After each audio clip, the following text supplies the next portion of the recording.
Resource guarding. What is it? How can we dive into it? How do you take care of it?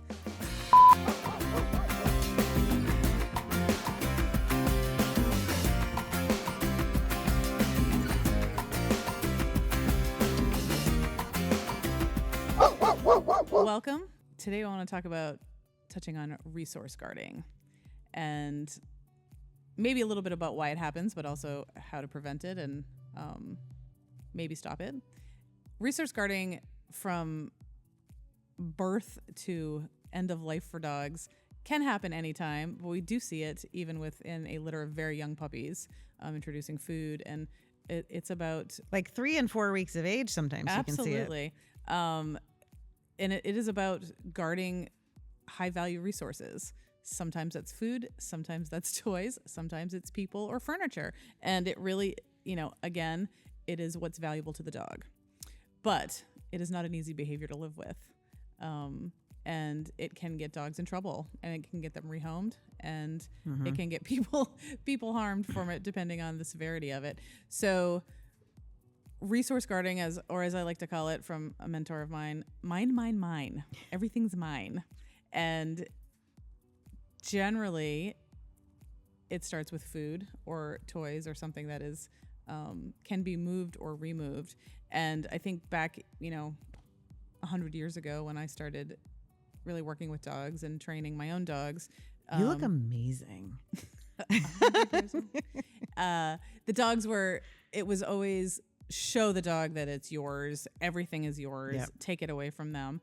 And to be fair, sometimes that worked with some dogs, and sometimes it got you bit and made it escalate, quite frankly. So quickly, what we know now is, for example, if it's your dog's food dish, you can invade their personal space a little bit and start throwing higher value things in there, such as pieces of meat or cheese or things that are a little bit better than the kibble or whatever you're feeding them, and gauge your dog's reaction. You can then drop that food a little bit further away from their bowl and see if they'll come away from it to go get that, and then exit their personal bubble to make the dog feel better. I think it's worth also mentioning that, sometimes we discuss this. It also seems to be on different ends of the spectrum on the type of dogs, the personality of dogs that resource guard. In my opinion, most of the time it's a dog that has a little bit less confidence, and that is their way of preserving what they think is valuable. And it also is seen on the other end of the spectrum where it's dogs who are very confident. And it can also be not just confidence, but the history of access to those resources. So we certainly see it, like Shannon and I have raised puppies, litters of puppies, and they are not lacking for resources. And we will still see this behavior. However, we will also take in foster dogs who have questionable histories of having had access to resources.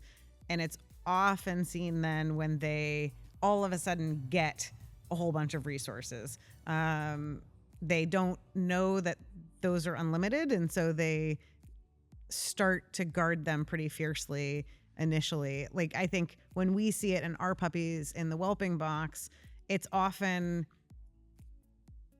a handful or less of sessions that we can actually work with that behavior, and all of a sudden we see the behavior dissipate because the puppies learn really quickly that the resources aren't going to go away. There's plenty to go around. And to be clear for people watching, the resources is food is what we're talking about right now, or someplace soft, or to sleep soft or warm. So I think we see it between dogs for any number of reasons, and then dogs directing it towards humans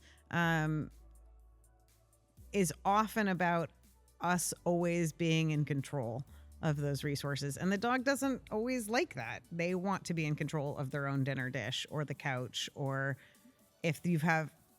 Or another person in the house. So what do you do when it's dog to dog resource guarding?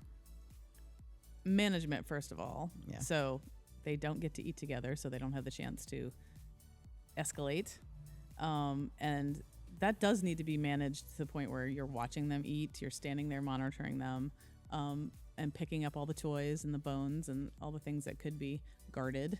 And when it's human furniture, in my opinion, so you have one dog guarding the couch and they jump off and start a dog fight because the other dog walked through the living room, that's a no deal policy. That dog does not get to lay on the couch because that behavior is not wanted. And same thing if they're laying on a person's lap and guarding a person. And little dogs will do that a lot. That if you pick them up, and I do it to my dogs, all of a sudden you become the super valuable thing to guard, and they'll guard against family members or kids, and so teaching them. I think the overarching thing with guarding behavior is we need to change their emotional response to somebody coming into their space bubble. So you were talking about dropping a more valuable piece of food or kibble. What we're trying to get the dog to realize is, as somebody comes to invade my space, something better might rain from the sky. And literally, we're trying to change the emotional response from fear that they need to guard something to anticipation that something better could happen. So how do we do that with other things like guarding toys from people or... Well, management. We're talking most people, you're not going to want to dive into that battle every time your dog gets a stuffy or a bone that they really like. So playing with it where you can have it, but we're going to have it together. We're going to take it away from someplace where you create, or your den, where you either have it and the door is shut and you can have it in peace, or you're only going to have it if, I'm going to be part of it. What about our trade game? Sure. I like the trade game sometimes, but trade game, if your dog is already up here and sounds like a dragon, sometimes does not de-escalate things. Sure. And I think, trade game if they have your shoe or your cell phone and it's more of a game and the dog's body posture is much more playful, or you're catching it super early in the process and you have something super valuable. So I have turned guarding my balled up socks from my puppy running around my house and not wanting to give me and displaying guardy behavior. He'll stand over them. He would get stiff. He would look at me from the side of his eyes, into a game of, okay, you get the socks. And then when I call you over, he'll bring the socks back to me and I trade him for a treat. And that is now our morning routine. That's his fun thing. So you can, if you catch it early enough in the behavior, we can change it from, I'm going to take this and run away with it and eat it up or chew it up or just protect it, to, this could be part of a game. Now, that's something I'm willing to do with him. Sure. But let's dial it way back. Most people are not seeing the beginning signs. What they're seeing is, growling, oh my God, they've been snapping. totally fine. And now there's a dog fight every time we feed the dogs. Or they've bitten me because... Or they bit me when my husband tried to get in the bed and we were, the dog and I were in the bed already and husband comes to bed. Super common thing we hear. So most people are missing the smaller body languages before that. So... And I think most of what we recommend for dog... Boundaries. Yeah, totally. For a dog that is resource guarding from another dog, 99% of that is probably, in most people's lives, is probably just managing it. In my world, I can have my dogs eat in the same room, but they don't eat right next to each other. And that is important to me for an ease of feeding multiple dogs. But if I have a new dog in my house, that dog eats outside or eats in the bathroom, or I'm not going to push it. They don't all need to eat in the same room. And so I know, speaking for myself, and I think some things I'm fairly normal about, it can be a pain in the butt to have to walk to the bathroom and close the door and make sure both doors of the bathroom are closed and the dog's safe in there, and then not forget about the dog because you're doing 4 other things. And now the dog's scratching at your bathroom door and you're angry because they're scratching at the door. What happened to your crate? Well, we're not using a crate. There is But I think that's the other reality is that it's perfectly acceptable to have your dog eat in a crate. It's perfectly acceptable to have them eat in a pen or in another room. Yes, it's a few more steps for you. But if it just takes away the stress of having to worry about there's going to be a dog fight, it makes it really easy. Sure. And, we also talk about, we are very big on using your feeding time. We talked about this to our students and to other people constantly about having your dog eat in novel ways. So resource guarding, for me, that is very important to those dogs to have those activities by themselves, not with another dog, I mean. But resource guarding, for me, is a bigger issue when they're guarding from humans, other humans, or humans in the family. And it's usually more like, don't touch this high value treat. Don't get on the couch.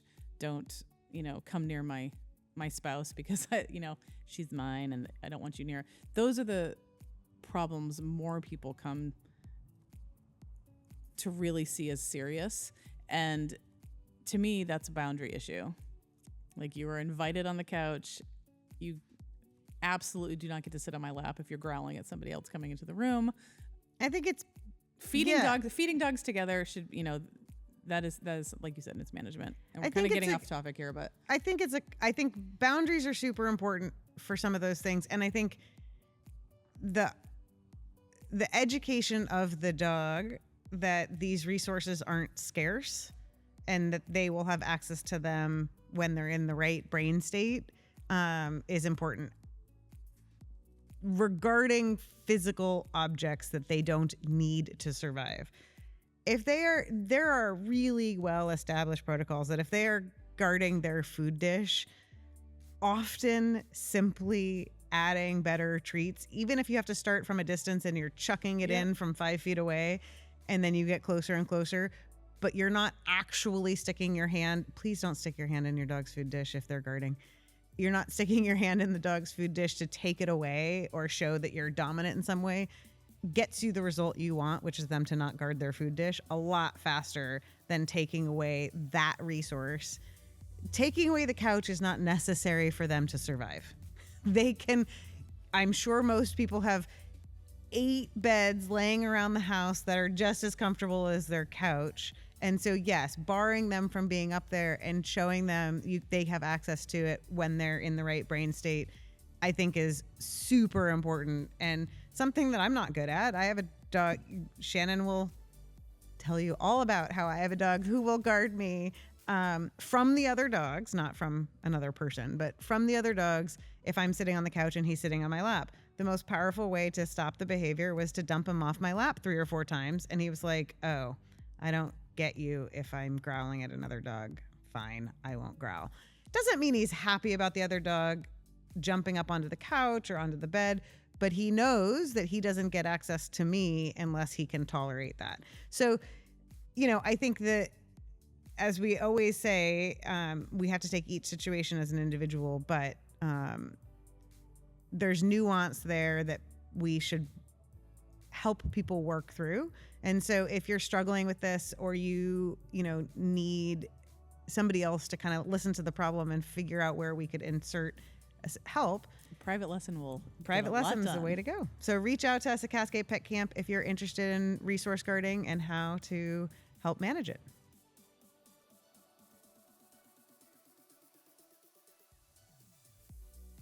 He's literally telling you what to say. I know, but that's what I thought I was saying.